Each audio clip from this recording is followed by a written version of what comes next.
అందరికీ నమస్కారం. ఈరోజు మనము పర్యాయ పదాలు చివరి పార్ట్ను చెప్పుకోబోతున్నాం. ఇందులో చాలా ముఖ్యమైనటువంటి పర్యాయ పదాలు ఉన్నాయి.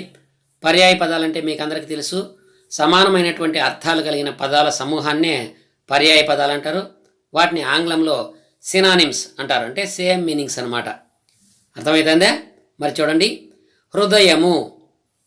హృదయము అంటే ఉల్లము, చిత్రము, చిత్తము, గుండె. ఇక్కడ చిత్రము కాదు, చిత్తము అని ఉండాలి. చిత్రము అని రాసేశారు పొరపాటు. హృదయము, ఉల్లము, చిత్తము, గుండె ఇవన్నీ కూడా పర్యాయ పదాలు. ఈ పదాలన్నీ మీకు నేర్చుకోవడం వలన తెలుగు భాషలో మంచి పట్టు వస్తుంది. పరీక్షల్లో కానివ్వండి, ఏదైనా గేయాలు, పద్యాలు, వచనము, గద్యము ఇవి చదివేటప్పుడు కూడా మీకు సులువుగా అవగాహన కావడానికి పదజాలం అంతా మీకు బాగా రావాలి. రెండవది చూడండి, చూచుట, ఆలోకనము, అవలోకనము. అవలోకనము అన్న ఆలోకనము అన్న చూడడమే. ఉపాధ్యాయుడు, వజ్జ, అధ్యాపకుడు.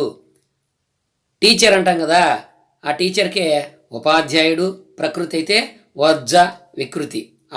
అధ్యాపకుడు అనేది కూడా ఉపాధ్యాయునికి సంబంధించినటువంటి పదం. మేఘము, జలధము, జీమూతము. మేఘము అంటే మేఘం నిండా నీళ్లు ఉంటాయి కదా, జలమును ధరించినది జలధము, దానికే జీమూతం అని కూడా పేరు. మేఘము, మొయ్యులు, జీమూతము, జలధము. సుతుడు, కుమారుడు, కొడుకు, తనయుడు. సుతుడు అంటే ఏమి? కుమారుడు, కొడుకు, తనయుడు. ఇవన్నీ కూడా పర్యాయ పదాలే. అగ్ని, జ్వలనము, అనలము. అగ్నికి పర్యాయ పదాలు జ్వలనము, అనలము. ఉదరము. ఉదరం అంటే కడుపు, పొట్ట. ఈ ఉదరం అంతా ఏదో ఒక రకంగా ఉంది అంటే నీకు గ్యాస్ ట్రబుల్ అంటారు. ఉదరం అంటే పొట్ట, పొట్టనే కడుపు అంటారు. అవన్నీ పర్యాయ పదాలు. శపథం, ప్రతిజ్ఞ, ఒట్టు. నేను శపథం చేస్తున్నాను అంటే ప్రతిజ్ఞ చేస్తున్నాను. ప్రతిరోజు పాఠశాలలో పిల్లలు ప్రతిజ్ఞ చేస్తారు, అంటే ఈ పని చేస్తాము, ఈ పని చెయ్యము అని. దాన్నే శపథం అంటారు, ఒట్టు పెట్టుకోవడం అంటారు. వనము, అడవి, విభిన్నము. కాన. కాన అంటే కూడా అడవే, ఇంతకుముందు చెప్పుకున్నాం. వనము, అడవి, విభిన్నము, కాన. మోదము, ఆనందము, సంతోషము. దీనికే ముదము అనేది కూడా మోదము, ముదము, ఆనందము, సంతోషం. పూరి, గడ్డి, తృణం. పూరి అంటే మనము రోజు తెల్లవారు టిఫిన్ చేస్తాం కదా, ఆ పూరి కాదు ఇక్కడ. పూరి అంటే గడ్డి. ఆవు పులి కథలో 7-8 నాళ్ళ పాటి గలెంతయు పూరియం ఏ నేరడే అంటే కొంచెం కూడా గడ్డి తినలేడు నా బిడ్డ అని ఆవు పులికి చెప్తూ ఉంటుంది. పూరి అంటే గడ్డి, దాన్నే తృణం అంటాం. తృణమో పొలమో ఇవన్లా అంటారా. తృణం అంటే గడ్డిపోచ. ప్రహ్లదము, పౌరుష్యము, పరుషము. ప్రహ్లదమాడి పెద్దలకున్ మారు పల్కెడు నతండు అని ఆవు పులితో అంటుంది. ప్రహ్లదమాడడం అంటే పౌరుషము, పరుషంగా మాట్లాడము, కఠినమైనటువంటి మాటలు మాట్లాడము. ఎవరి దగ్గరన్నా ఆ విధంగా మాట్లాడితే మన యొక్క గౌరవం తగ్గిపోతుంది కదా. ప్రహ్లదం అంటే అటువంటి మాటలు. పౌరుష్యము, పరుషము, ప్రహ్లదము ఇవన్నీ కూడా పర్యాయ పదాలు. సత్వరము. సత్వరమే వచ్చేస్తా ఆవు పులితో అంటుంది. నా బిడ్డకు పాలిచ్చి నేను తిరిగి సత్వరమే నీ దగ్గరికి వచ్చేస్తా, అంటే వెంటనే వచ్చేస్తా, వేగంగా వచ్చేస్తా అని చెప్పే సందర్భంలో ఇది. ఎల్లప్పుడూ, అనిశము, అనయము. ఇంతకుముందు చెప్పుకున్నాం. సతతముని, సతత హరితారణ్యాలని. సతతం అంటే ఎప్పుడు, ఎల్లప్పుడూ అని. అనిశము అన్న ఎల్లప్పుడూ అని. అనయము అన్న ఎల్లప్పుడూ అని. స్నేహితురాలు, ఇష్టసఖి, నెచ్చెలి. నెచ్చెలి అంటే స్నేహితురాలు. నెచ్చెలి అంటే ఏమి? స్నేహితురాలు. ఇష్టసఖి అంటే తనతో పాటు తనకు ఇష్టమైనటువంటి చెలికత్తెను ఇష్టసఖి అంటారు. లక్ష్మి, ఇందిర, మాధవి. అందుకే లక్ష్మీదేవికి ఇందిర అని పేరు, మాధవి అని పేరు. అందుకే లక్ష్మీదేవి యొక్క భర్త శ్రీ మహావిష్ణువుకు ఇందిరారమణ అంటారు, మాధవ అంటారు. మాధవ, మధుసూదన, ఈ పేర్లు కూడా వెంకటరమణ స్వామికి మహావిష్ణువుకి వచ్చిండేది ఈ లక్ష్మీదేవి వల్లనే. ఇందిరారమణ అంటే లక్ష్మీదేవి యొక్క భర్త అని. కరి మాతంగము, ఏనుగు, హస్తి. కరిమ్రింగిన వెలగపండు కరణిని సుమతి అని మనం పద్యంలో చెప్పుకున్నాం కదా. కరి అంటే ఏనుగు, మాతంగం అన్న ఏనుగే, హస్తి అన్న ఏనుగే. గుర్రము, గుర్రానికి తురగమని, వాజి అని, అశ్వమని, హయము అని, ఇవన్నీ కూడా గుర్రానికి ఉన్నటువంటి పర్యాయ పదాలు. గుర్రం, తురగము, తురంగము అనొచ్చు, తురగము అనొచ్చు. వాజి, అశ్వము. పర్వతము, పర్వతము నగం, పర్వతానికి పేరు నగం. మహీధరం, గిరి, శైలం, కొండ, అద్రి అని కూడా చెప్పుకున్నాం కదా. పర్వతానికి చాలా పేర్లు ఉన్నాయి. నగం, మహీధరం, మహి అంటే భూమి, భూమిపైన ధరించిందే అంటే కొండ అన్నమాట. గిరి అన్న, శైలం అన్న కూడా పర్వతమే. ఖగము, ఖగము అంటే పక్షి. ఇంతకుముందు చెప్పుకున్నాం కదా ఖగేంద్రుడు అని. ఖగ ప్లస్ ఇంద్ర, ఖగేంద్ర, అది గుణసంధిని చెప్పుకున్నాం. ఖగము అంటే పక్షి, ఖగేంద్రుడు అంటే గరుత్మంతుడు అనమాట. విహాయసము, పక్షికే విహాయసమని, పతగముని, పక్షి అని పేర్లు. బంతి, పంక్తి, పరంపర. పూర్వకాలంలో బంతి భోజనాలు చేసేవారు. బంతి భోజనాలంటే అందరూ కలిసి ఒకే చోట ఒకేసారి వరుసగా కూర్చొని భోంచేసేదాన్నే బంతి అంటారు. అందుకే మనం చేపలు కూడా వేసేటప్పుడు బంతి చేపలు అంటాం. బంతి అంటే వరుస, దానికే పంక్తి అని, పరంపర అని పేర్లు. అభ్యుదయం, అభివృద్ధి, ప్రగతి. అభ్యుదయం అంటే ఏమి? అభివృద్ధి, ప్రగతి. ఘాసం, భోజనము, నిఘసము. ఘాసం అంటే ఏమి? భోజనము, నిఘసము. చూసారా భోజనానికి ఇక్కడ ఎలా పేర్లు ఉన్నాయో. మార్గము, పథం, దారి. ఆకాశము, గగనము, నింగి, దివి. ఆకాశానికే గగనము, నింగి, దివి. పురము, పట్టణము, నగరము, పురి. హరుడు, శంకరుడు, శివుడు, ఈశ్వరుడు. ఇంకా చాలా పేర్లు ఉన్నాయి, అవన్నీ మనం చెప్పుకున్నాం ఇంతకుముందు, మరి ఎందుకు లేని చెప్పలేదు. హరుడు అంటే శంకరుడు. శంకరునికి నీలకంఠుడు అని, గరళకంఠుడు అని, ముక్కంటి అని, పరమశివుడు అని, మహేశ్వరుడు అని చాలా పేర్లు అనమాట భగవంతునికి. పుష్పము, విరి, పువ్వు. పుష్పానికి విరి అన్న పుష్పమే, పువ్వు అన్న పుష్పమే. కుసుమము, సుమ. సుమము, కుసుమము, విరి, పువ్వు, ఇవన్నీ కూడా పుష్పానికి ఉండే పర్యాయ పదాలు. మంచు, మంచు భలే పడతా ఉందంటే తుహినము అని లెక్క. తుహినం భలే పడతా ఉందినే, మంచు పడతా ఉందినే, రెండు ఒకటి. నీహారము అంటే చల్లగా మంచు కురవడం. కర్ణము, చెవి, వీను, కర్ణము, ఇవి కూడా చెప్పుకున్నాం. వాయసము, వాయసం అంటే కాకి. అరిష్టము అన్న కాకి, కాకము అన్న కాకి. వాయసము, కాకి, అరిష్టము, కాకము. అస్యము, అస్యము అంటే వక్త్రము, ఆననము, నోరు. భక్త ప్రహ్లాదలో ఒక పాట ఉంది. శ్రీ మహావిష్ణువును కొనియాడని వక్త్రంబు వక్త్రమే అని. అంటే విష్ణువును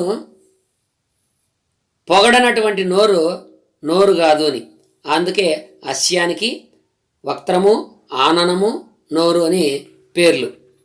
పండితుడు, కోవిదుడు, విద్వాంసుడు, బుధుడు, ఇది కూడా మనము ఇంతకుముందు చెప్పుకున్నాం. పండితుడు అంటే అన్ని విషయాలు తెలిసినటువంటి వాడు. కోవిదుడు అంటే నీతి, కోవిదుడు అంటే నీతి తెలిసినవాడు. కోవిదుడు అన్న కూడా అన్ని విషయాలు తెలిసినటువంటి పెద్ద మనిషిని లెక్క. విద్వాంసుడు అంటే పండితుడు, బుధుడు అంటే కూడా పెద్ద మనిషిని లెక్క. సమయము, కాలము, వేళ, వడి. వాసము, బట్ట, వస్త్రము. శ్రీ, శ్రీ అంటే సిరి, సంపద, ఐశ్వర్యం. చూసారా లక్ష్మీదేవికే శ్రీ అని, సిరి అని, సంపద అని, ఐశ్వర్యం అని మారు పేర్లు అనమాట. పోరితము, యుద్ధము, పోరు, రణము. చూసావా సంగ్రామము అనే పదానికి మనము ఇంతకుముందు చూసుకున్నాం. సంగ్రామము అంటే యుద్ధము, పోరు, పోరితము, రణము అని, అవన్నీ కూడా పర్యాయ పదాలే. అంశము వంతు, భాగము, పాలు. నా అంశము నాకు ఇచ్చేయి అంటే నా వంతు నాకు ఇచ్చేయి, నా భాగం నాకు ఇచ్చేయి. అతని పాలు అతనికి ఇచ్చేయండి అంటే అతని భాగం అతనికి ఇచ్చేయండి అంటే పాలు, భాగం, వంతు, అంశం ఇవన్నీ కూడా పర్యాయ పదాలే. అబ్బురం ఆశ్చర్యం, అచ్చెరువు. చూసారా, ఏదైనా వింత జరుగుతా అంటే ఆహా ఆ సన్నివేశం అద్భుతం. అబ్బురం, ఆశ్చర్యం, అచ్చెరువు ఇవన్నీ కూడా ఆశ్చర్యాన్ని తెలియజేసే పదాలు. హరుడు, శివుడు, ఈశ్వరుడు ఇంతకుముందు చెప్పుకున్నాం కదా. హరుడు, శివుడు, ఈశ్వరుడు, ముక్కంటి, గర్లకంఠుడు, మహేశ్వరుడు, భవుడు, శివుడు ఇవన్నీ కూడా పర్యాయ పదాలే. అంబోధి సముద్రము, కడలి, సాగరం. అంబోధి అంబువులకు నిధి, అంబువులకు ఆదర. అంబువు అంటే నీరు, నీటిని ధరించినది అంబోధి సముద్రం. దానికే కడలి అని, సాగరం అని, అబ్ది అని కూడా చెప్పుకున్నాం ఇంతకుముందు. అనృతం నృతము కానిది అనృతం. నృతం అంటే సత్యము, అనృతం అంటే అసత్యం. అసత్యం, అబద్ధం, బొంకు అంటే అబద్ధాన్నే 4 రకాలుగా చెప్పచ్చు. అనృతం ఆడడం, అసత్యం ఆడడం, అబద్ధం ఆడడం, బొంకు పలకడం ఇవన్నీ కూడా అబద్ధానికి సంబంధించినటువంటివి. అహిమకరుడు, హిమకరుడు అంటే హిమము అంటే మంచు, మంచును ఇష్టపడేవాడు, మంచును ప్రేమించేవాడు హిమకరుడు. హిమకరుణ్ణి లేకుండా చేసేవాడు అహిమకరుడు. అంటే సూర్యుడు, రవి, భానుడు, భాస్కరుడు. ఎందుకంటే సూర్యుని యొక్క కిరణాలు తగలగానే ఆ హిమం అనేది అంటే మంచు అనేది కరిగిపోతుంది. హిమకరుడు అంటే మంచును కరిగించకనవాడు. అహిమకరుడు అంటే మంచును కరిగించేవాడు సూర్యుడు. ఎండబడితే మంచు కరిగిపోతుంది కదా, అందుకే సూర్యుడిని అహిమకరుడు అంటారు. ఆగ్రహం కోపం, క్రోధం, అలుక. ఎందుకురా ఆగ్రహిస్తావు అంటే ఎందుకురా కోపపడతావు అని. అంత క్రోధం పనికిరాదురా అంటే అంత కోపం పనికిరాదురని. ఎందుకు అలుక అంటే ఎందుకు ఆగ్రహిస్తావు అని. ఆజ్ఞ ఆన, ఉత్తర్వు, నిర్దేశం, ఆదేశం. రాజు ఆజ్ఞాపిస్తే ఏ పనైనా జరగాల్సిందే. రాజు యొక్క ఆన, రాజు యొక్క ఉత్తర్వు, రాజు యొక్క నిర్దేశం, రాజు యొక్క ఆదేశం. చూసారా, రాజు ఆజ్ఞను ఎన్ని రకాలుగా చెప్పుకోవచ్చునో. ఆజ్ఞ, ఆన, ఉత్తర్వు, నిర్దేశం, ఆదేశం. ఈ పదాలన్నీ మనం నేర్చుకోవడం వలన ఛందస్సులో పద్యాలు రాయడానికి ఉపయోగపడతాయి. పద్యాలు కానివ్వండి, గేయాలు కానివ్వండి, వచనము, గద్యము ఏది చదివినా సులువుగా అర్థం కావడానికి ఈ పర్యాయ పదాలు బాగా ఉపయోగపడతాయి. ఆస్యం ముఖం, ఆననం మోము. హాస్యం అంటే ముఖం. పంచాస్యం అని చెప్పుకున్నాం, వెడల్పైన ముఖము కలదీని. ముఖాన్నే ఆననం, మోము. ముద్దు మోము అంటే ముద్దుగా ఉన్నటువంటి ముఖము లెక్క. ఎలుక, మూషికము, కనకము, ఎలిక. ఎలుక, ఎలిక, మూషికం. మూషిక వాహనుడు ఎవరు? మూషిక వాహనుడు విఘ్నేశ్వరుడు. ఎలుక వాహన, మూషిక వాహన అని విఘ్నేశ్వరునికి పేర్లు. కనకం అంటే అది కూడా ఎలుకే. అదే అక్కడ ఒత్తుకా ఉంది కదా, అది కాకుండా మామూలుగా పెట్టామనుకో కనకం అవుతుంది. కనకం అంటే బంగారు, కనకం అంటే ఎలుక. కప్ప, బేకం, దద్దురం, మండూకం. కప్పకే బేకం, ఎందుకంటే అది బెక బెక బెక అంటుంది కాబట్టి బేకం అన్నారు. దద్దురం, దర్దురం, మండూకం. కార్ముకం, కార్ముకం అంటే విల్లు, ధనస్సు, శరాసనం, సింగిని. కార్ముకం అంటే విల్లు. మనం బాణాలు వేయడానికి వంచింటారు కదా, వంచినటువంటిదే విల్లు. బాణాలు వేసేటప్పుడు రౌండ్గా వంచింటారు, అది విల్లు. ఆ విల్లునే ధనస్సు అంటారు. శరాసనం, శరము అంటే బాణము. శరం ఎక్కడైతే కూర్చోబెడతామో అది శరాసనం. సింగిని, సింగిని అంటే ఇక్కడ ధనుస్సు. కైరవము, కలువ, కల్హరం, కుముదం, ఇందీవరం. కైరవం అంటే కలువ పువ్వు, కలువ పువ్వునే కుముదం అంటాం. కౌముది అని చెప్పాము కదా ఇంతకుముందు. కౌముది అంటే చంద్రుని యొక్క వెన్నెలను కౌముది అంటాం. ఎందుకంటే చంద్రుడికి కలువ పువ్వులు అంటే చాలా ఇష్టం. అందుకే కలువల రేడు అంటారు చంద్రుడిని. కలువల రేడు అంటే చంద్రుడు. ఈ కలువలకే కైరవము, కలువ, కల్హరం, కుముదం, ఇందీవరం అని పేర్లు. కొండాడి, పొగిడి, స్తుతించి, నుతించి. ఎవరినైనా మనం కొండాడుతుంటే పొగుడుతూ ఉన్నట్లు లెక్క. ఎందుకురా నన్ను ఆ విధంగా కొండాడతావంటే, నన్ను ఎందుకు పొగడతావు, నన్ను ఎందుకు మునగ చెట్టు ఎక్కిస్తావు అంటారు. కొండాడడం అంటే పొగడడం, స్తుతించడం, నుతించడం. భగవంతుణ్ణి కొండాడాలి, భగవంతుణ్ణి స్తుతించాలి, భగవంతుణ్ణి నుతించాలి, భగవంతుణ్ణి పొగడాలి. కోరిక, వాంఛ, ఈప్సితం, తృష్ణ. కోరిక అంటే దానికి వాంఛ. వాంఛ ఫల సిద్ధిరస్తు అంటారు ఎవరు? పూజారులు. అంటే నీకేం కోరికుంటే ఆ కోరిక ప్రాప్తించగలగాక, ఆ కోరిక నెరవేరలుగాక అని. కోరిక, వాంఛ, ఈప్సితం. ఈప్సితం అంటే కూడా కోరికే. ఏమి నీ ఈప్సితం? ఈప్సితం అనే పదము పద్యాల్లో ఉపయోగిస్తుంటాం. తృష్ణ, అది కూడా కోరికే. కౌముది, చంద్రిక, వెన్నెల, జ్యోత్స్న. ఇంతకుముందు చెప్పుకున్నాం కదా. కౌముది అంటే కుముదం అంటే కలువ పువ్వు. ఈ కలువ పువ్వుల రేడు, కలువల రేడు చంద్రుడు. చంద్రుడి నుండి వెలువడే వెన్నెలను కౌముది అంటాము, చంద్రిక అంటాము, వెన్నెల అంటాము, జ్యోత్స్న అంటాము. జ్యోత్స్న అంటే ఇక్కడ వెన్నెలే. గృహము, ఇల్లు, గేహం, నికేతం. ఇంటికే ఈ పేర్లన్నీ. గృహము అన్న, ఇల్లు అన్న, గేహం అన్న, నికేతం అన్న రెండు ఒకటే, అన్నీ ఒకటే. చంద్రుడు, ఇంద్రుడు, శశాంకుడు, నిశాకరుడు. చంద్రునికే ఇంద్రుడు అని పేరు, శశాంకుడు అని పేరు, శశాంకుడు. నిశాకరుడు అని పేరు. నిశా అంటే రాత్రి, నిశాకరుడు అంటే రాత్రికి ప్రభువు అనమాట.